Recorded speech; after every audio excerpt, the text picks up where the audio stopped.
प्रणाम।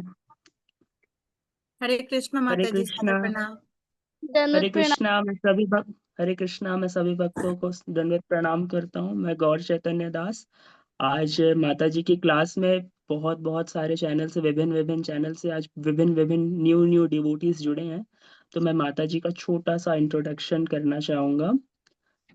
हरे कृष्ण राधिका सखी देवी दासी माता जी का जन्म रायपुर में हुआ है।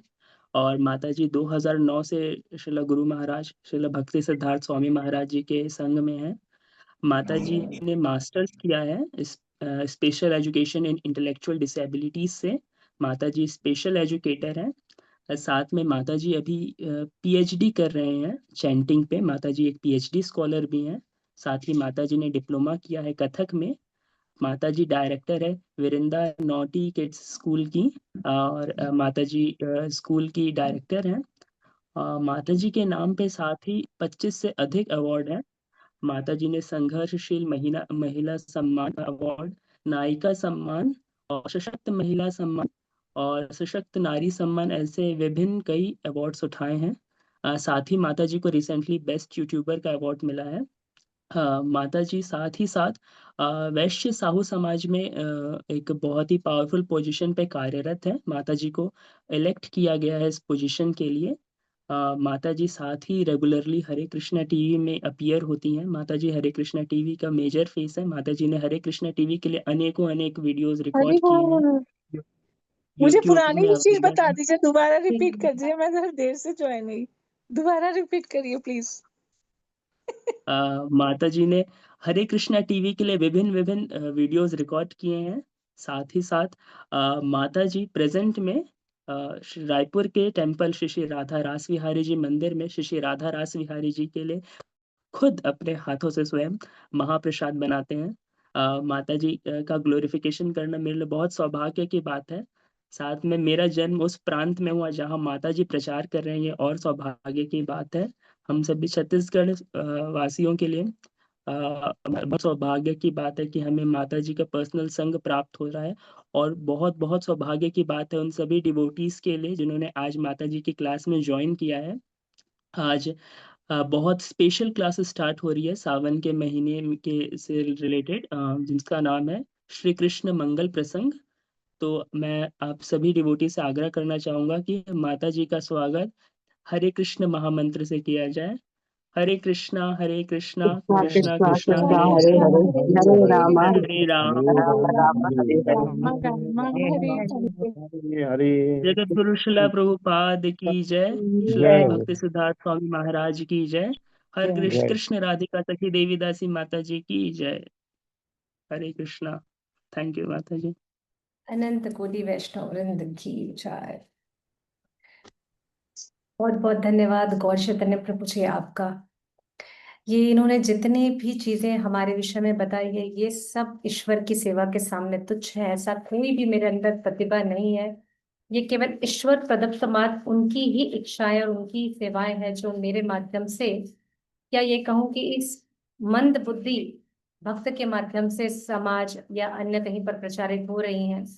इसके लिए मैं अपने आप को किसी भी तरीके से योग्य नहीं मानती हूँ। फिर भी धन्यवाद है गुरु महाराज का जिन्होंने मुझे सदैव अपने शरण में रखा है। धन्यवाद है मेरे जगन्नाथ जी का। धन्यवाद है मेरे शिक्षक गुरु समाल कृष्ण प्रभु जी का। धन्यवाद बारंबार है परम पूज्य भक्ति सिद्धार्थ स्वामी गुरु महाराज का जिन्होंने सदैव मुझे अपने हृदय में स्थान दिया है, चरणों में स्थान दिया है और एक पुत्री की तरह मुझे सदैव स्नेह दिया है और मेरी गलतियों पर मुझे सिखाया भी है और सदैव एक पिता बनकर मेरे सर पर हाथ भी रखा है। धन्यवाद देती हूँ मैं सदैव अपने शरण में रखने के लिए श्री श्री जगन्नाथ बलदेव सुभद्रा महारानी प्रभु सुदर्शन का, गौर निताय का और कृष्ण कृपा मूर्ति अभय चरणारविंद भक्ति वेदांत स्वामी गुरु महाराज का, नहीं हमारे दादा गुरु साहिब का। ऐसे दादा गुरु जिन्होंने इतना भर भर के प्रेम पूरे विश्व में फैला दिया है। धन्यवाद उनका है कि जिनकी वाणी को हम लेकर के आगे बढ़ने का प्रयास कर रहे हैं।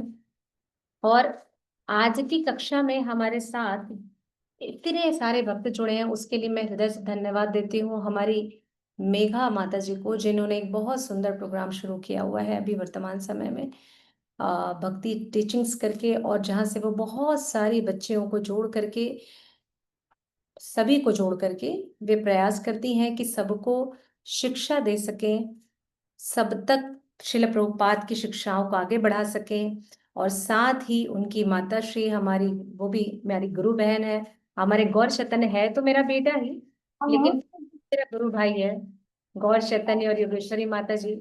मैं इन दोनों का धन्यवाद करती हूँ, मेघा माता जी का जो जगदलपुर की टीम से हैं, और ये तीनों इतना सुंदर प्रचार कर रहे हैं आज जगदलपुर में कि जिनकी सराहना जितनी की जाए उतना कम है। इन्होंने मुझे इस योग्य समझा कि हम श्री हरि की कथाएं, उन मंगल लीलाओं का प्रसंग सुने जो इस श्रावण मास में सुन करके हम स्वयं को अत्यधिक गर्वमय महसूस करते हैं।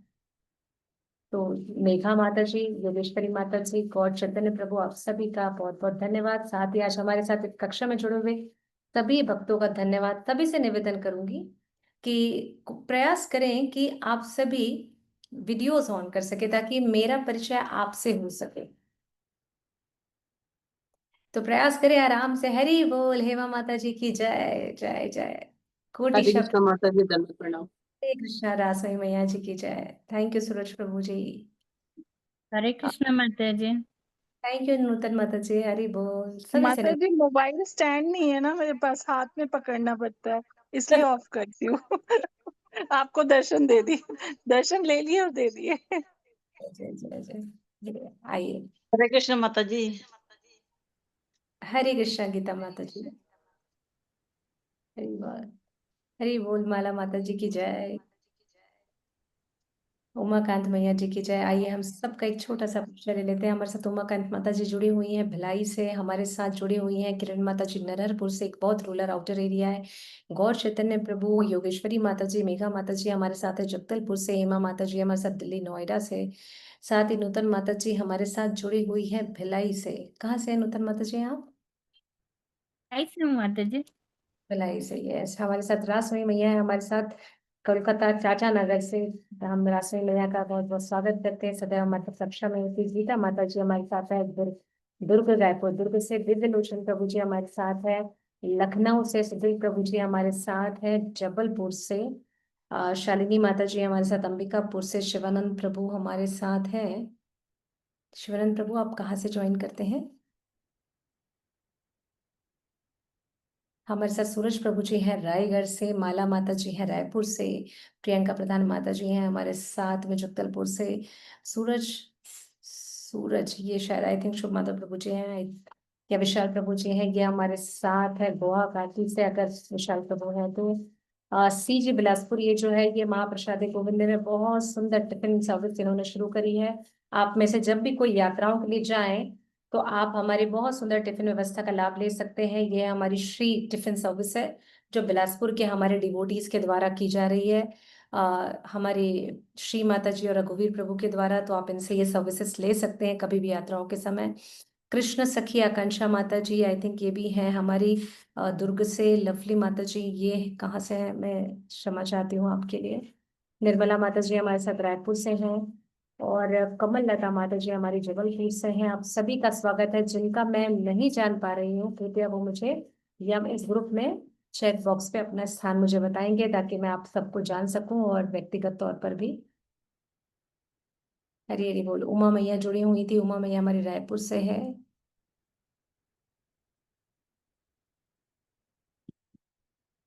हरे कृष्णा, जय जय जय। हरे कृष्णा, धन्यवाद। विनीता माता जी हैं हमारे साथ। कदशी महोत्सव की जय जय जय जय। तो आइए आज की कक्षा को शुरुआत करते हैं। और आज ये जो हमारी पिछले दिनों जगन्नाथ महिमा से निकल करके हम शिव महिमा की ओर एक कदम आगे बढ़ाए ही थे कि हमारे पास एक बड़ा सुंदर प्रसंग आ गया कि ये श्रावण जो मास होता है, इस श्रावण मास में हमारे साथ में रुक्मणी मंगल या श्री कृष्ण जी की अष्टभार्याओं की कथा सुनाई जाए, जो कि इसलिए सुनी जाती हैं कि कहते हैं कि श्रावण मास में जब हम रुक्मणी मंगल या अष्टभार्याओं की कथा का श्रवण पान करते हैं तो हमारा ये जो सुहाग है ये अखंड होता है। साथ ही इस समय श्रावण मास में या इस चतुर्मास में कृष्ण लीला का श्रवण करने से जो फल मिलता है वो करोड़ों जन्मों के लिए होता है। 1-2 साल की बात नहीं है, 100 साल की बात नहीं, ये फल कितने सालों का है? करोड़ों जन्मों का फल हमें प्राप्त होता है। तो आइए इस कथा की ओर आगे प्रसंग बढ़ाते हैं। पिछले दिनों आप सभी जितने भी भक्त हमारे साथ जुड़े हुए हैं, आप सभी चतुर्मास के महात्मा को हमारे YouTube के माध्यम से सुन सकते हैं, रायपुर इस्कॉन प्रचार केंद्र की ओर से। हरे कृष्णा। साथ ही आप सभी ये हमारे साथ जगन्नाथ जी के लगातार 35 दिनों तक चलने वाली कथाओं को श्रवण कर सकते हैं। वो भी इसी चैनल पर आपको मिल जाएगी। शिव महिमा की 2 से 3 क्लासेस हुई हैं, आप उसको श्रवण कर सकते हैं। और फिर इस रुक्मणी मंगल के बाद पुनः हम शिव कथा यानी श्रावण मास विशेष जो चल रहा था उस पर भी हम चर्चा जरूर करेंगे। तो ये जो विशेष अवसर है, इसको शुरू करने से पहले आइए हम हमारे आचार्यों से, गुरुओं से आशीर्वाद लें और इस कक्षा में प्रवेश करें। ओम नमो भगवते वासुदेवाय। ओम नमो भगवते वासुदेवाय। ओम नमो भगवते वासुदेवाय।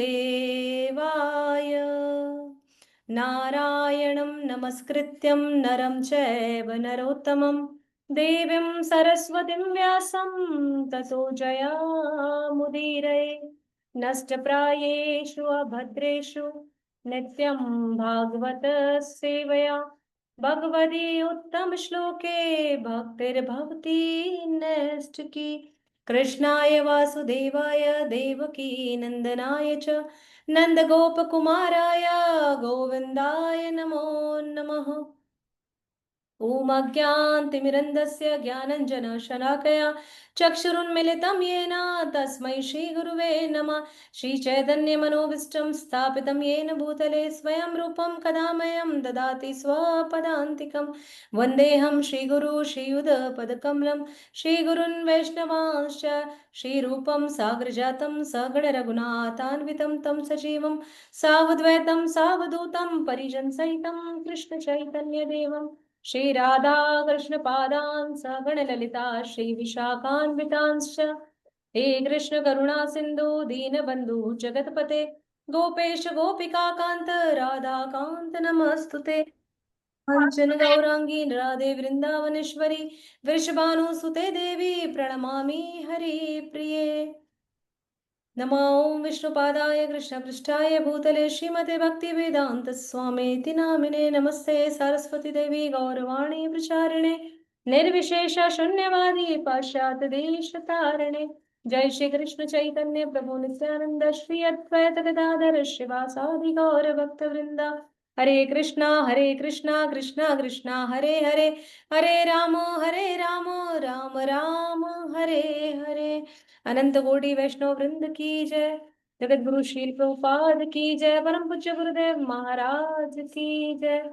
निताई निताई गौर प्रेमानंदे हरि हरि बोल। हरे कृष्णा। आप सभी का स्वागत है, वंदन है, अभिनंदन है इस सत्र में। ये जो चतुर्मास का माह शुरू होता है जब हमारा, इस चतुर्मास में ये विशेष फल होता है कि हम कितना भी श्रवण करें, जितना भी श्रवण करें और जितना भी श्रवण करते जाएं, उसका फल हमें दुगना ही मिलता है। और दुगना हमें कैसे मिलेगा? कि जब इस फल को हम ये समझ करके सुनने का प्रयास करते हैं कि जब हम साधु संग करते हैं और साधु संग के माध्यम से जब हम इस और आगे कदम बढ़ाते हैं कि हरि कथा में चिंतन में मन लगने लगता है, तो कहते हैं जिन्होंने इस हरि कथा से हमें जोड़ा है और जो हरि कथा तक हमें लेकर के आए हैं साधु संग करने के लिए, उनको तो इसका दुगना फल मिलता है। तो आइए इसी फल को दुगना तिगना, और ये चतुर्मास जिसे चौमासा भी कहते हैं, इस चौमासे में इस कथा का इतना लाभ लें कि आप और हम आनंदमय होकर के इसका फल अनंत जन्मों के लिए बोनस पॉइंट इकट्ठा कर लें। तो इस बोनस कथाओं में विशेष तौर पर जब हम कथा का श्रवण करते हैं तो कहते हैं, शिव जी कहते हैं सनत कुमारों से कि ये जो श्रावण मास है ना, मुझे इसलिए प्रिय है इस श्रावण मास में क्योंकि ये श्रावण मास ना सुनने का मास है। ये श्रावण मास श्रवण करने का मास है। और ये श्रवण करने का मास भी इसलिए है क्योंकि 12 मासों में जिस प्रकार से भगवान श्री कृष्ण को कार्तिक मास अत्यधिक प्रिय है क्योंकि वो श्रीमती राधा रानी का मास है, उसी प्रकार से भगवान शिव कहते हैं कि मुझे ये मास अत्यधिक इसलिए प्रिय है क्योंकि इस समय सबसे अधिक हरि चर्चा होती है। और जब सर्वाधिक हरि चर्चा होती है तो यही हरि चर्चा मुझे अत्यधिक इसलिए पसंद आती है क्योंकि मैं हरि मेरे आराध्य है, राम जिनके ईश्वर है, इसलिए मुझे ये चीजें सर्वाधिक पसंद है। इसका वर्णन करते हैं स्कंद पुराण में। शिव जी सनत कुमार को बताते हुए कहते हैं कि श्रवणाक्षरम पौर्णमासस्यम तेजो तपि श्रावण स्मृता यस्य श्रवण मात्रेण सिद्धि श्रावण अप्यता। वे कहते हैं कि ये जो कुछ भी श्रावण मास में व्यक्ति सुनता है, इसका साथ रहता है, साथ में लाभ लेता है, यह श्रावण मास सदैव सदैव सदैव फलदायी है। आगे कहते हैं कि ये जो श्रावण मास है ना, जब इसकी पूर्णिमा तिथि के दिन जब चंद्रमा प्रवेश कर जाता है तो जिस प्रकार से इस मास का नाम श्रावण पड़ता है और इसी प्रकार से हर तिथियों में जब चंद्रमा प्रवेश करता है यानी हर नक्षत्र में जब चंद्रमा प्रवेश करता है तो उस माह का नाम भी उसी मास से रखा जाता है। इसी प्रकार हमारे हिंदू महीनों का भी नाम पड़ता है और इसलिए श्रावण मास भी इसीलिए रखा गया है। आगे कहते हैं कि इस मास में जितनी भी कथाएं सुनी जाती हैं वो कैसे मिलती हैं, बहुत हमें सकारात्मक ऊर्जा के साथ मिलती हैं। इस माह में जितनी भी कथाएं सुनी जाती हैं और सुनने वाले भक्तों की सबसे ज्यादा सोशल लाइफ यानी जो सामाजिक उनका आसपास का व्यवहार है सबसे ज्यादा स्ट्रांग होता है। क्यों मजबूत होता है? क्योंकि इसी समय सावन में झूले पड़े, सावन में झूले डाले जाते हैं, माताएं 16 श्रृंगार करती हैं और माताएं 16 श्रृंगार करके जब आराध्य देवी माता पार्वती को मनाती है, किस लिए? क्योंकि इसी ही जन्म में या इसी ही मास में रुक्मणी ने भी माता को प्रसन्न किया, पार्वती को गौरी मंदिर गए और गौरी मंदिर जाके जब वहां आराधना करती हैं तो उन्हें कैसा अखंड सौभाग्य मिला, भगवान श्री कृष्ण का संग मिला, उनकी अर्धांगिनी उनकी भार्या बनी। क्यों? क्योंकि पार्वती ने इतने कई कल्पों तक शिव जी की आराधना करके जिनको पाया है और आज तक जिनका सुहाग अखंड अचल है। पहली लव मैरिज हमारे इतिहास की वैदिक कार्यकाल की वैदिक सनातन धर्मों की। अरे बोले लव मैरिज कैसे होती है? तो अरे बोले भैया थोड़ा सा पीछे की ओर चलिए, आपको कहीं नहीं मिलेगी अब्बास और श्रद्धा की स्टोरी नहीं मिलेगी, आपको यहाँ मिलेगी भगवान शिव की स्टोरी। ऐसी कथाएं जो हृदय को आनंदित कर दे और हम बार बार सुनने को विवश हो जाएं। इनकी आराधना करी माता रुक्मणी ने। इसलिए इस सावन मास में जब कैसा मौसम होता है, जब पुष्पित पल्लवित होने लगते हैं वृक्ष, नई नई कोमल लताएं शाखें आती हैं और इसी शाखों में जब झूले डलते हैं और माताएं जी लोग सारे लोग झूला डाल करके राधा कृष्ण को जब झूला झुलाती हैं और इस भाव के साथ झूला झुलाती हैं कि ये गोलोक वृंदावन में निवास कर रहे हमारे आराध्य हमारे इष्ट जो हैं, हमारे आराध्य भगवान श्री कृष्ण, हम उनको इस हिंडोले में झूला झुला रही हैं। और यही आनंद, यही भव्यता, यही रम्यता भगवान हमारे भी जीवन में प्रदान करें। इस भाव के साथ श्रृंगार करती हैं, कैसा? जैसे हमारी स्वयं माता पार्वती सदैव रहती हैं। और कैसा पति मिला उन्हें? अरे जिन्होंने अपनी पत्नी को एक क्षण भी नहीं भूला, सारे युगों में सारे कल्पों में जब जब उनकी अर्धांगिनी सती हुई उनके सारे कपोलों को धारण करके नर मुंड की माला पहन ली। ऐसा पति, अरे ऐसा पति किसी का होगा क्या?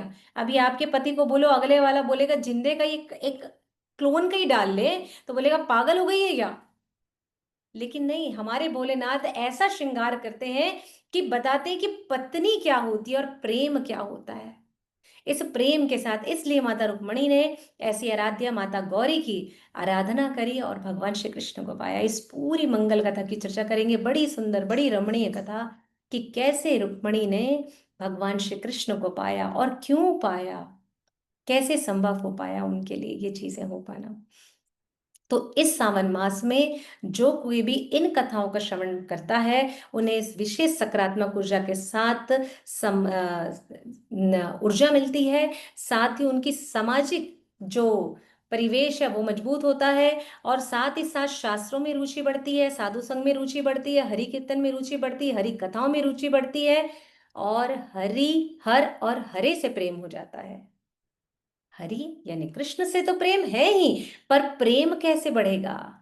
जिस प्रकार एक छोटे से बालक जब जन्म लेता है, गर्भ से जब इस दुनिया में आता है, तो अपनी मैया के अलावा वो किसी को नहीं पहचानता। 3 मास के बाद, 3 माह के बाद उसकी मैया से जब वो थोड़ा बड़ा होता है, थोड़ा सा ना, 3 माह का बालक थोड़ा ही बड़ा होगा, बड़ा होता है, तो उसकी माँ बताती बेटा ये पापा है, ये पिताजी हैं, ये तुम्हारे बाबा हैं, ये तुम्हारे बाबूजी हैं, ये तुम्हारे, तो बच्चे को पता चलता है अच्छा ये मेरे बाबा हैं। अच्छा, फिर कैसे उसको उनके साथ स्नेह बढ़ता है? जब बाबा उसके लिए कुछ खिलौने लेकर के आते हैं, प्रतिदिन आते समय जब खाने का लेकर के आते हैं। मैं सभी से निवेदन करूंगी अपने मुखार वृंद के मुझे दर्शन कराते रहें, अन्यथा मुझे पता ही नहीं चलेगा ये 3-4 माता जी इसके अलावा की कथाएं कहाँ जा रही हैं। तो सभी से, ठीक है एवं भैया, मैं समझ रही हूँ आपके पास में कोई बात नहीं है आपकी। बाकी सभी से निवेदन है कि आप सभी वीडियोज ऑन करें और वीडियोज ऑन करके बड़े आनंद के साथ कथा का श्रवण पान करें।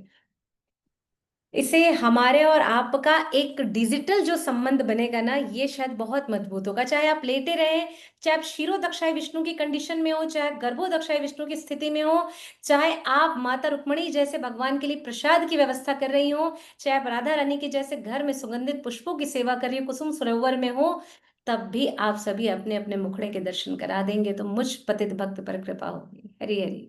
धन्यवाद हेमा माता जी, धन्यवाद गीता माता जी, धन्यवाद प्रियंका माता जी, धन्यवाद कमल माता जी, और धन्यवाद रियल मी माता जी, धन्यवाद वनीता माता जी, थैंक यू। दिव्य लोचन प्रभु जी, अगर गाड़ी ड्राइव कर रहे हैं तो वीडियो ऑफ कर देंगे, बाकी लोग वीडियो ऑफ नहीं करेंगे। योगेश्वरी मैया धन्यवाद सभी का, थैंक यू। वीडियो ऑफ नहीं करेंगे, ठीक है? आपको भी आनंद आएगा और मुझे भी आनंद आएगा। तो इस तरीके से बाबा कुछ लेकर के आते तो बच्चे का वो प्रेम बाबा के साथ बढ़ता चला जाता है। अब समझ जाता है कि मेरी माँ ने जिसके बारे में बताया है वह मुझे बहुत ज्यादा कुछ ना कुछ लाभ दे करके मुझे प्रसन्न करता है। तब वो बच्चा पहचानता है कि ये मेरे बाबा हैं। और माँ क्या करती है? अपने बाबा के वीर्यता की, अर्थात उसके पराक्रम की कथा सुनाती है। बेटा पता है तुम्हारे बाबा रात में लेट नाइट आते हैं, पता है बाप बेटा बाबा तुम्हारे क्या करते हैं, अच्छा पता है तुमको तुम्हारे दादाजी क्या करते हैं। अब यहाँ से संबंध स्थापित होता है। तो यही संबंध जब हरि की कथा सुनते हैं तो ये संबंध हमारा स्थापित होता है। तो शिला प्रभुपाद कहते हैं कि हरि से संबंध कैसे बनेगा? तो हरि से संबंध बनेगा हरि कथा को सुनने से। हरि कथा से, भगवान से जब तक हम जुड़े ना हो तो कभी उससे वात्सल्य प्रेम से, कभी उससे साख्य भाव से, कभी उससे दास्य भाव से संबंध बनाना चाहिए। लेकिन जिस दिन हमें पता चल रहा है कि हम भगवान के सेवक हैं, उसी दिन से उस संबंध को प्रगाढ़ता के साथ स्वीकार करके भगवान के साथ हरि से संबंध स्थापित करना चाहिए। अब हर से संबंध क्यों स्थापित करना चाहिए? क्योंकि हर का तो प्रिय मास है, श्रावण मास। तो हर से संबंध इसलिए स्थापित होना चाहिए क्योंकि यही हर हमें क्या देंगे? हरि भक्ति दिलाएंगे। अब हरे से संबंध कैसे होगा? तो हरे से संबंध होने का अर्थात है हमारी सबकी आराध्या आदि शक्ति, आदि जननी, आदिश्वरी हमारी श्रीमती राधा रानी है, जो हम पर ये कृपा देती है कि आप यदि हरि के चिंतन में लिप्त होंगे तो हम पर हरे कृपा करेगी। हरे कहती है कि आप कृष्ण कृष्ण बोलो मैं प्रसन्न हो जाऊंगी, कृष्ण कहते हैं आपने राधा ले लिया तो मैं कृष्ण नाम खुश हो जाऊंगा। तो और हर कहते हैं यदि आपने हरे कृष्णा कह दिया तो मैं प्रसन्न हो जाऊंगा और आपको सब कुछ दे दूंगा। इसलिए ये जो श्रावण मास है, हम रुक्मणी मंगल, हम सत्यभामा मंगल, मित्रमंदा मंगल, हम कालिंदी मंगल, जामवंती मंगल, लक्ष्मणा मंगल, भद्रा मंगल, ऐसे विवाह प्रसंगों पर चर्चा करेंगे। और कैसे विवाह प्रसंग? जिसको आपने कभी नहीं सुना होगा। हम प्रयास करेंगे आपको शास्त्रों से जुड़ी हुई ऐसी कथाएं बताने का जो बिल्कुल शास्त्रोचित है, जिसका वर्णन हमारे आचार्यों ने, हमारे गोस्वामियों ने किया है। और ये वो वर्णन है जहां पर हम ये बात समझ सकेंगे कि कैसे रुक्मणी मैया इस धराधाम पर आई और किनका रूप लेकर के आई।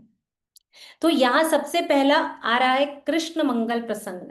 हमने इसमें रुक्मणी मंगल प्रसंग इसलिए नहीं दिया है क्योंकि हम कृष्ण की अष्टभार्या के साथ कृष्ण की 16,000 रानियां और साथ ही कृष्ण के शालिग्राम विवाह पर भी हम चर्चा करेंगे। अर्थात भगवान श्री कृष्ण जितने भी चर्च विवाह किए हैं इस धराधाम पर, उन सभी पर हम चर्चा करेंगे। इसलिए इसका नाम है कृष्ण मंगल प्रसंग। तो आज ये जो चर्चा शुरू हो रही रुक्मणी रुक्मणी मंगल, तो आइए इस कथा की ओर यदि हम आगे बढ़ते हैं तो इस कथा को समझने से पहले हमको थोड़ा सा पीछे चलना पड़ेगा।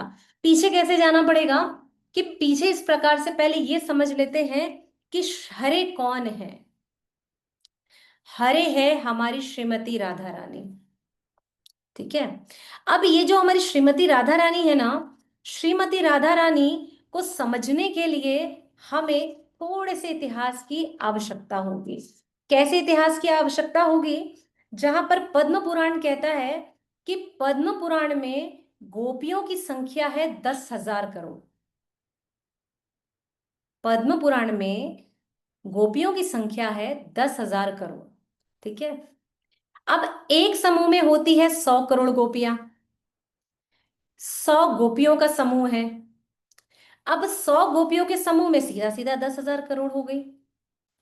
अब इन 10,000 करोड़ गोपियों के साथ है हमारे आराध्य, हमारे श्री राधा रास बिहारी जी, हमारे श्री राधा रमन जी, हमारे पार्थ सारथी। यहीं पर विराजमान है हमारे राधा गोपीनाथ, यहीं विराजमान है हमारे राधा गोविंद देव, यहीं विराजमान है हमारे खीरचोर गोपीनाथ। ओह, विभिन्न नामों के साथ हमारी यहीं विराजमान है राधा माधव। 10,000 गोपियों के साथ हमारे कृष्ण ने विस्तार किया इस ब्रजधाम में, और हर एक के साथ एक जैसी लीला करते हुए इन्होंने इस ब्रज में अनंत लीलाएं करी। हम तो संकेत मात्र लीलाओं की चर्चा करते हैं, वो भी कौन से संकेत मात्र लीलाओं की चर्चा? जो स्वयं हमारे आचार्यों ने दिया, और आचार्यगण भी कहते हैं हमारे विशेष तौर पर इसमें उज्जवल नीलमणि में हमारे जेब गोस्वामी पाद कहते हैं कि अरे मैं तो थोड़ा ही बता रहा हूं। बलदेव विद्याभूषण जी की टिकाएं कहती हैं अरे मैं तो संकेत मात्र की आपको झलकी दे रहा हूं। मेरे कृष्ण तो इतने अनंत है जिनकी चर्चा ही मैं नहीं कर पाता हूं।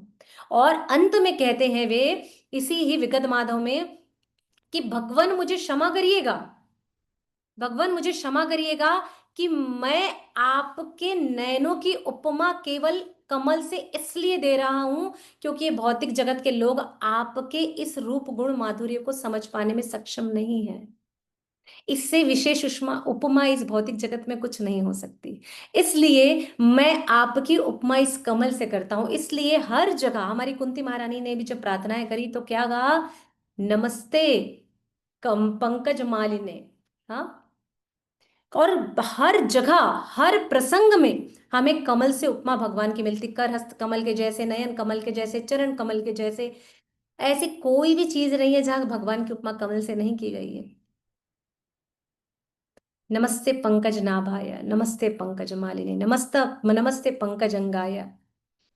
माता कुंती हर जगह ये बात कह रही है। इसलिए पद्म पुराण में ये जो वर्णन आता है और जहां पर इसका वर्णन होता है तो कहते हैं कि तत्प्रिया पद्मखंड के 5वें अध्याय के 59वें श्लोक में यानी 5.69 में और 117 और 81 में इसका वर्णन आता है कि तत्प्रिया प्रकृति स्वादा राधिका कृष्ण वल्लभा तत्कला कोटि कोटि आंशा दुर्गा धात्री गुणात्मिका तस्या आंध्री रज स्पर्शा कोटि विष्णु प्रजायते। प्रथम आदि शक्ति श्रीमती राधा रानी है जो कृष्ण को अत्यधिक प्रिय है। दुर्गा अन्य शक्तियां राधिका रानी के करोड़ों भाग के करोड़वें अंश के बराबर है। जहाँ श्रीमती राधिका रानी के चरण स्वयं विष्णु के द्वारा भी पूजे जाते हैं। ये है हमारी हरे। और इसी पर ही चर्चा करते हुए कहते हैं, क्या कहते हैं? स्कंद पुराण के वैष्णव खंड के भागवत महात्म्य में 2.6 2.914 में चर्चा करते हुए कहते हैं रुक्मण्यादि समावेशो मया त्रेव विलोकिता।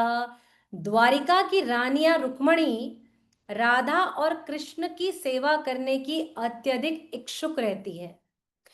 श्री कृष्ण की सभी नायिकाएं वास्तव में राधिका रानी के ही अंश हैं। किसमें बता रहे हैं? स्कंद पुराण के वैष्णव खंड के भागवत महात्म्य में इसकी चर्चा हो रही है। और क्या बता रहे हैं कि द्वारिका की जितनी भी पटरानियां हैं, यानी अष्ट रानियां, और जितनी भी नायिकाएं हैं, अन्य 16,000 नायिकाएं हैं, ये सभी श्रीमती राधा रानी के ही विस्तार हैं, अन्य कोई भी नहीं है।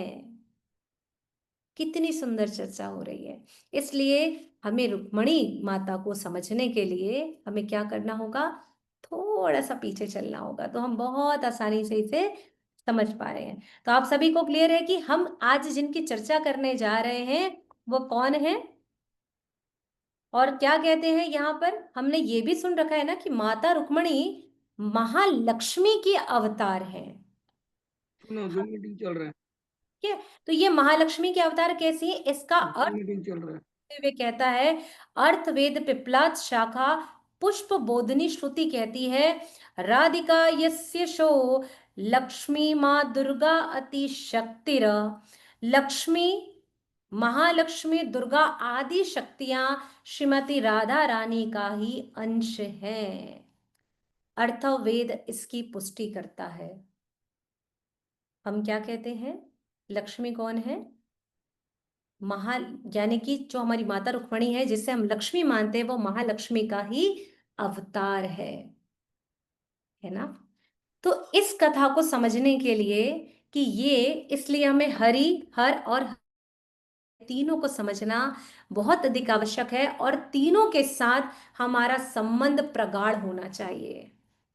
कृष्ण के बिना हम राधा रानी को नहीं पा सकते, राधा रानी के बिना हम कृष्ण को नहीं पा सकते। और भगवान शिव जी कहते हैं कि जिन्होंने भी राधा रानी की निंदा करी, जिन्होंने भी कृष्ण के निंदक हैं, वे मुझे कभी प्रिय नहीं हो सकते।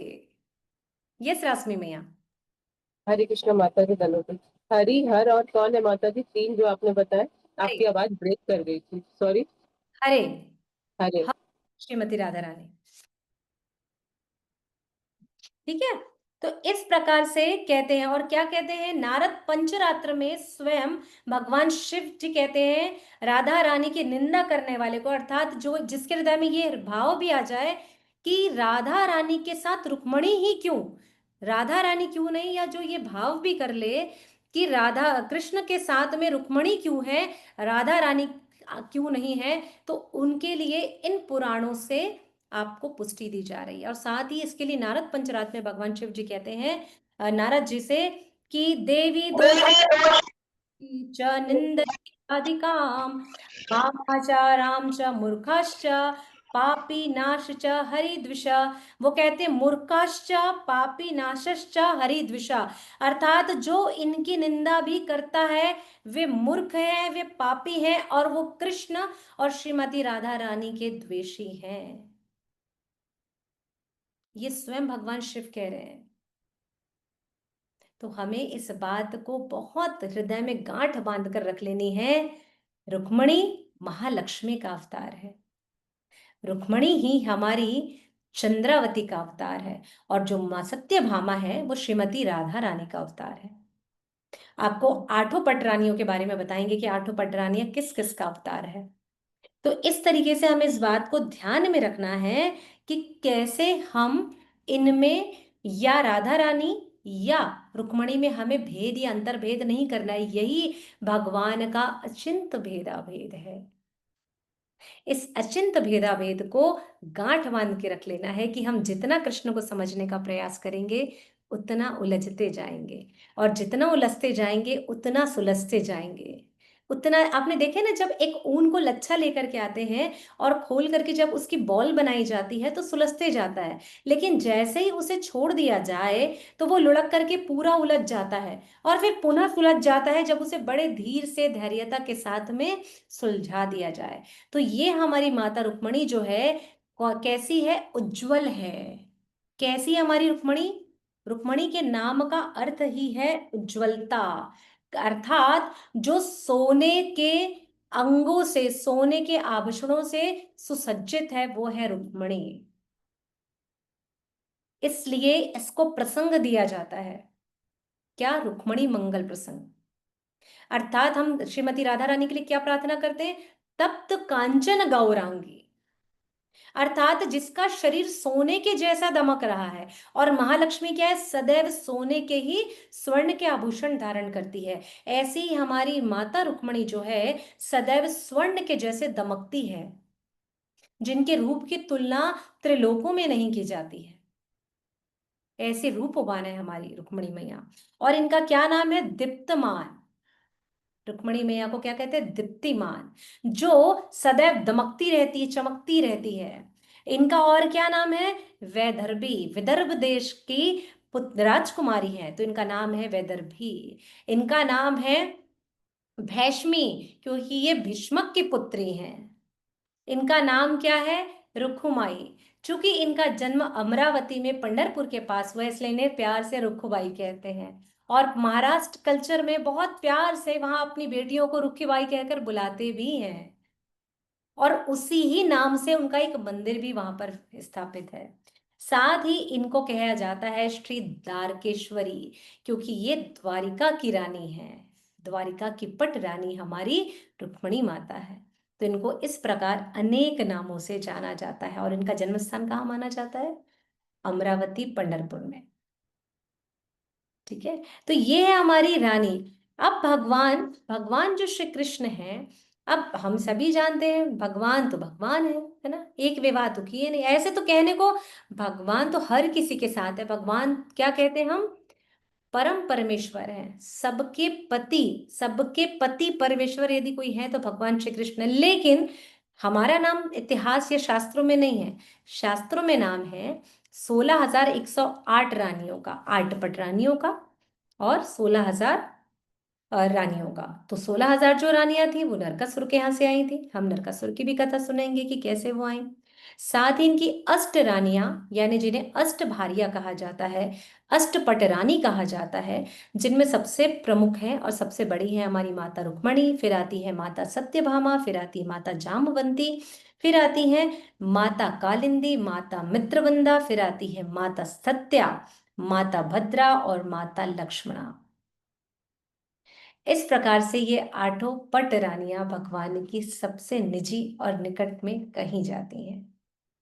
हम इनके बारे में जानने का प्रयास करेंगे कि क्यों इस श्रावण मास में केवल गुजरात में ही नहीं, महाराष्ट्र में ही नहीं, अपितु जितने भी हमारे देश हैं जहाँ हिंदू सनातन धर्म है, वहां पर श्रावण के मास में झूले डालकर भगवान कृष्ण और राधा रानी को झूला झुलाया जाता है, हिंडोला लगाया जाता है।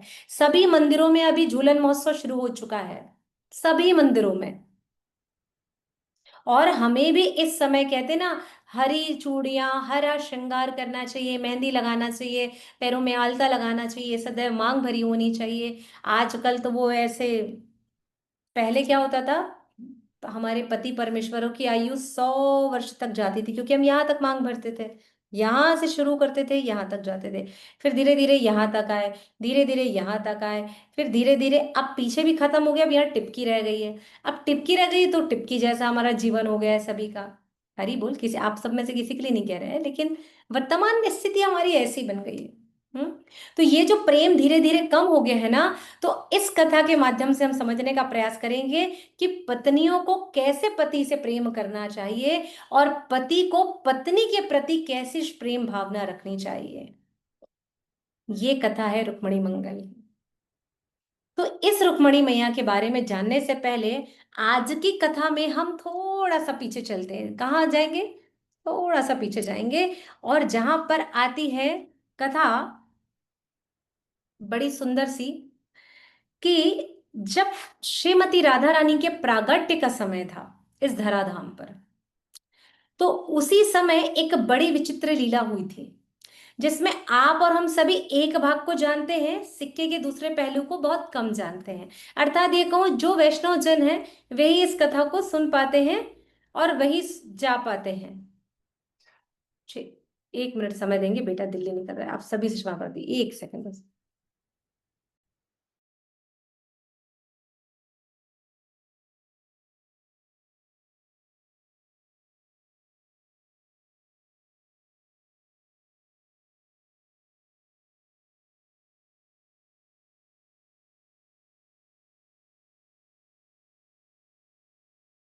सूरज प्रभु जी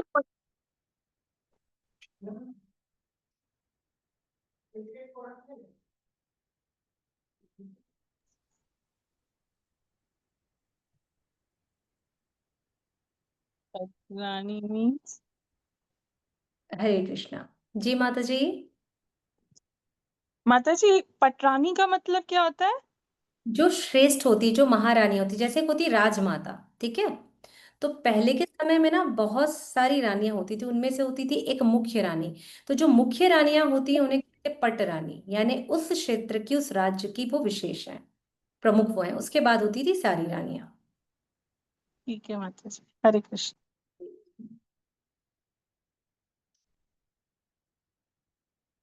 हम थोड़ी सी कथा को ना पीछे लेकर के चलते हैं, ठीक है।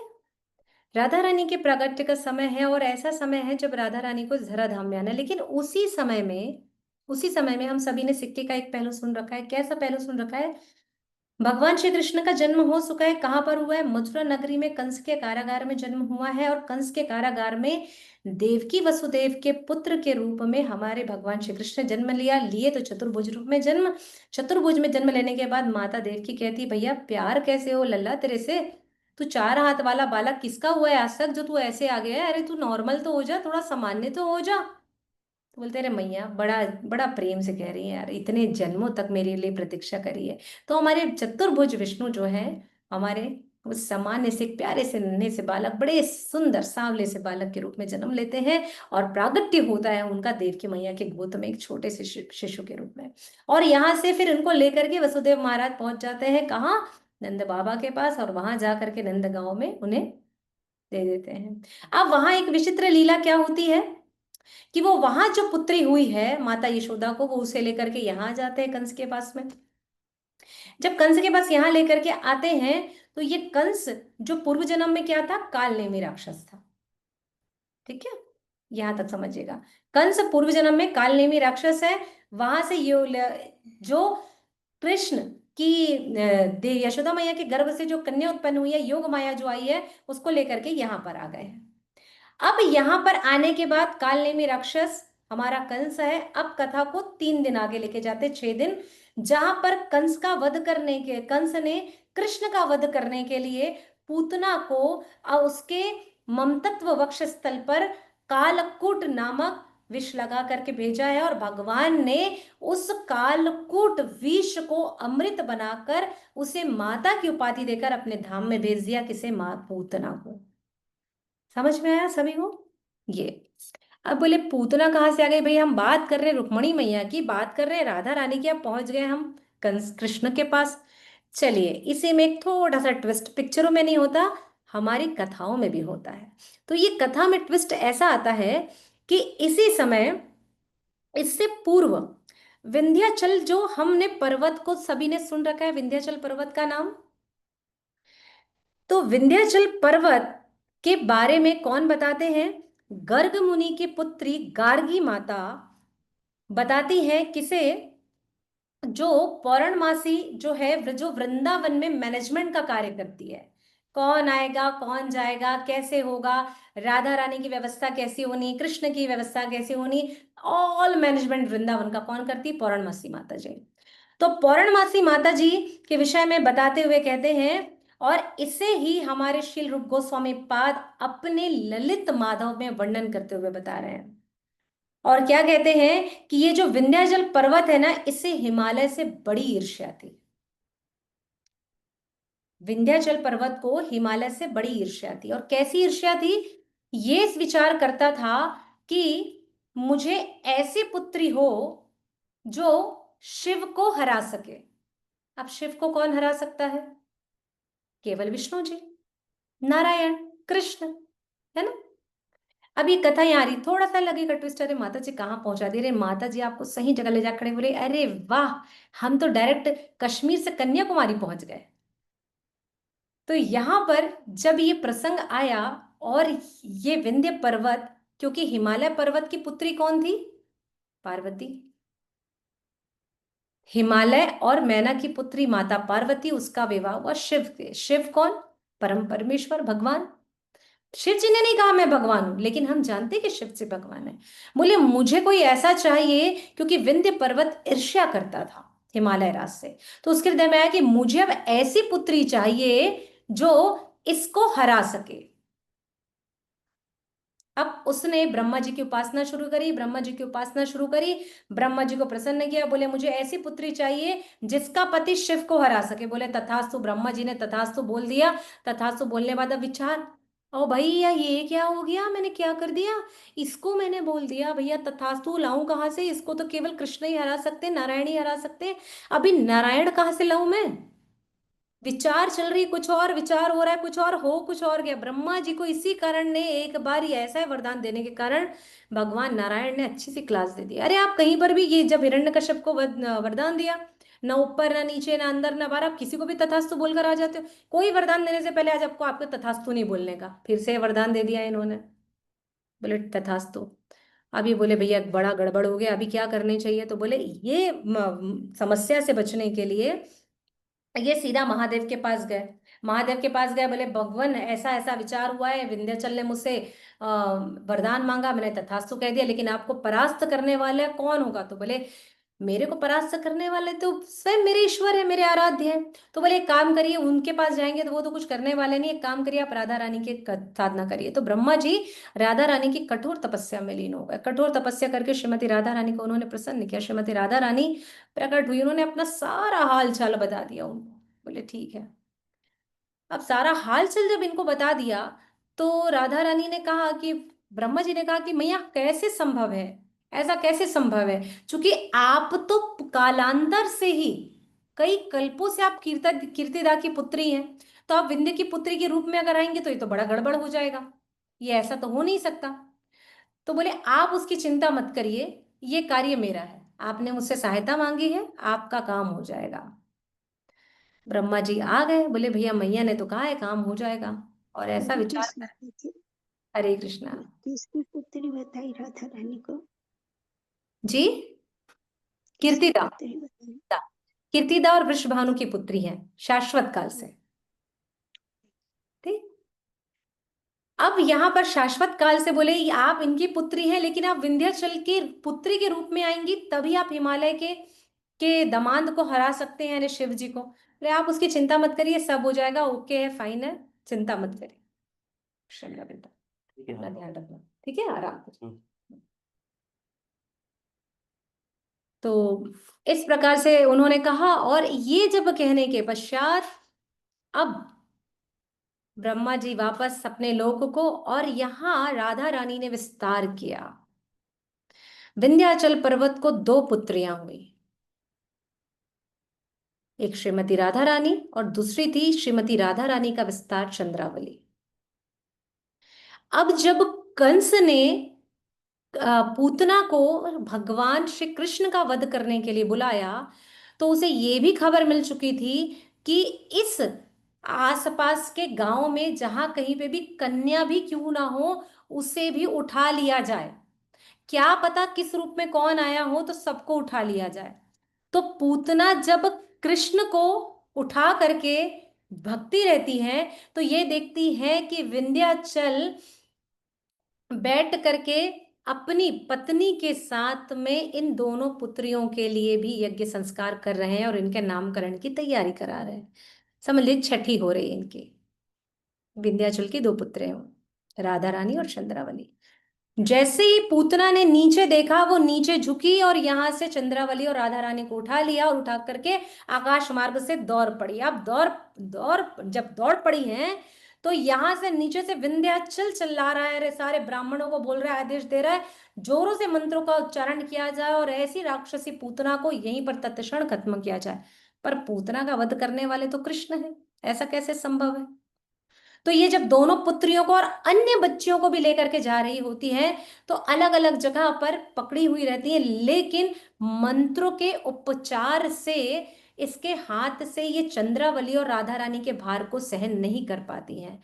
तब उसी समय वृषभानु महाराज यमुना घाट के पास क्या कर रहे होते हैं, नदी में कुंड में स्नान कर रहे होते हैं। तो वहां कमल पुष्प के ऊपर आ करके हमारी राधा रानी विराजमान होती है। तो राधा रानी के जन्म की 3 कथाएं, पहली कथा ये है, ठीक है। हम इसे ही लेकर चलेंगे, राधाष्टमी में बाकी कथाओं पर चर्चा करेंगे। तब यहां पर अब आकर के कई सौ पत्तियों वाले सैकड़ों सहस्त्र कमल दल के बीच में राधा रानी आ गई हैं, और चंद्रावली जो है यहां से गिर करके विदर्भ देश के राजा भीष्मक जो नदी में स्नान करने गए हैं वहां पर उन्हें मिलती है चंद्रावली। तो यहां पर होता है चंद्रावली का जन्म, और यहीं से विस्तार होता है हमारी रुक्मिणी का, जो इस विदर्भ देश की कन्या कहलाती है। इसलिए इसे भीष्मक की पुत्री के नाम से जाना जाता है। अब विचार आप लोग के हृदय में आएगा कि ये कैसे संभव है। तो संभव ये ऐसा है कि इसे हम लौकिक दृष्टि से समझना चाहेंगे तो बिल्कुल समझ से बाहर है। अलौकिक दृष्टि से हमारे आचार्य श्री रूप गोस्वामी पाद ने ललित माधव में इसका वर्णन किया है, इसका वर्णन गर्ग संहिता में आता है, इसका वर्णन स्कंद पुराण में आता है, इसी कथा का वर्णन आता है ब्रह्म वैवर्त पुराण में, इसका वर्णन आता है। इस प्रकार से हम इस अनंत कथाओं में, अनंत पुराणों के माध्यम से, और साथ ही साथ हमारे लिए प्रमाणिक स्रोत हमारा श्रीमद् भागवतम 10th कैंटो में इसका वर्णन है, 22वें स्कंद में, 52वें चैप्टर में 52, 54, 55, 57, 58, इस प्रकार से इन अध्यायों में इनका वर्णन आता है, का संपूर्ण वर्णन, भगवान के विवाह का वर्णन आता है। तो यहां से होता है चंद्रावली के माध्यम से माता रुक्मिणी का विस्तार, जो विदर्भ देश के पास आती है। और कहां पर आती है? विंध्याचल की पुत्री का दूसरा विस्तार माता रुक्मिणी, और वहां वृषभानु और कीर्तिदा को मिलती है हमारी राधा रानी। तो इस प्रकार से इनका जन्म होता है। अब प्रश्न आया, ये जो काल नेमी राक्षस के बारे में हमने जिसे विराम दिया था, तो योग माया को लेकर के जब स्वयं यहाँ पर आए वसुदेव, और उसके बाद जब कंस ने इस योग माया को मारने के लिए उसे उठाया, तो यही योग माया उसके हाथ से छिटक करके आकाश में जाती है और कहती है, हे कंस, आकाश से घोषणा करती है और कहती है, हे कंस, तुम पूर्व जन्म में काल नेमी राक्षस थे, तुम्हें क्या लगता है कि तुम्हें मारने वाला जन्म नहीं लिया है? तुम्हें मारने वाला भी जन्म ले चुका है, और उनके साथ उनकी 8 शक्तियां भी इस धराधाम में प्रकट हो चुकी हैं। उन 8 शक्तियों में उनके नाम वो गिनाती हैं, राधा, चंद्रावली, ललिता, विशाखा, पद्मा, शैव्या, श्यामला और भद्रा। इस प्रकार से इस 8 महान गुणों से युक्त सुलक्षणित रूपवान कन्याएं इस धराधाम पर प्रकट हो चुकी हैं। अब तुम्हारी मृत्यु निश्चित है। और ऐसा कहकर योग माया यहां से अंतर्ध्यान हो जाती है। ये है हमारे राधा रानी की एक विशेष लीला। इसलिए कहा जाता है कि यही राधा रानी चंद्रावली है। हम किसको मानते हैं? हम गौड़िया हैं। हम कौन की पूजा करते हैं? श्रीमती राधा रानी की, अर्थात कृष्ण और राधा रानी के जो उपासक हैं वे गौड़िया कहलाते हैं। कृष्ण की जो केवल पूजा करते हैं वे काष्णव, और जो केवल श्री विष्णु के या नारायण के तत्वों की पूजा करते हैं वो वैष्णव कहलाते हैं। तो हम हैं गौड़िया वैष्णव, जो इन दोनों की पूजा करते हैं। इस प्रकार से राधा रानी विस्तार करके यहाँ पर आती है। और हम किसको मानते हैं? राधा रानी को। हम चंद्रावली के विस्तार के रूप में या उनके रूप की हम पूजा या उपासना हम नहीं करते हैं। तो आप सभी को समझ में आया कि हमारी रुक्मिणी मैया जो है उनका प्रागट्य किस तरह से यहाँ से यहाँ तक हुआ। तो ये कथा इतनी विशेष और दिव्य है, जिसके बारे में हमारे आचार्य सनातन गोस्वामी पाद बड़े सुंदर ढंग से करते हैं और बताते हैं कि ये वो कथाएं हैं जिनके बारे में यदि हम सुन भी लें तो हम कई कल्पों तक इसके बोनस पॉइंट को लेकर के हम यस मैया। हरे कृष्ण मैडम। माता जी, महाराष्ट्र के लोग तो विठल रुक्मिणी की पूजा ज्यादा करते हैं ना? जी, तो इसी वजह से। बिल्कुल इसी वजह से। अच्छा। हाँ, इनकी पूजा सबसे अधिक होती है पंढरपुर में, यानी महाराष्ट्र, कर्नाटक, गोवा, आंध्र प्रदेश, तेलंगाना, तमिलनाडु, केरल, यानी ये साउथ इंडिया तरफ अगर हम आगे बढ़ते हैं तो इधर रुक्मिणी द्वारिकाधीश की पूजा सबसे अधिक होती है। और इनमें से कुछ 3-4 मंदिर जो प्रमुख रूप से हैं वे हैं पांडव थुतुर पेरुमल का मंदिर है, पार्थसारथी मंदिर है, वेणुगोपाल स्वामी जी का मंदिर है जहाँ रुक्मिणी और कृष्ण की पूजा होती है। साथ ही इनकी सहपत्नी सत्यभामा भी साथ में होती है क्योंकि वो राधा रानी है, उनका विस्तार है। साथ ही राजगोपाल स्वामी मंदिर है जहां पर इन मंदिरों की पूजा होती है, जहां पर, ठीक है। अब ये जो विचार आता है कि ये जो द्वारकेश्वरी है, ये विशेष रूप से भगवान श्री कृष्ण की जब पटरानी बनी, तो ये कथा आती है हमारी ऐसी द्वारिका नगरी जो आज से 5,500 वर्ष पूर्व समुद्र में समा गई। जब मथुरा से भगवान श्री कृष्ण द्वारिका की ओर प्रस्थान कर रहे थे, उसी समय उन्होंने समुद्र देवता से निवेदन किया कि भगवान मुझे इसी समुद्र पर अपना राज्य बनाने के लिए स्थान चाहिए। तब समुद्र कई कोस पीछे हटते हैं और समुद्र देवता श्री कृष्ण को स्थान देकर वहां द्वारिका का निर्माण होता है।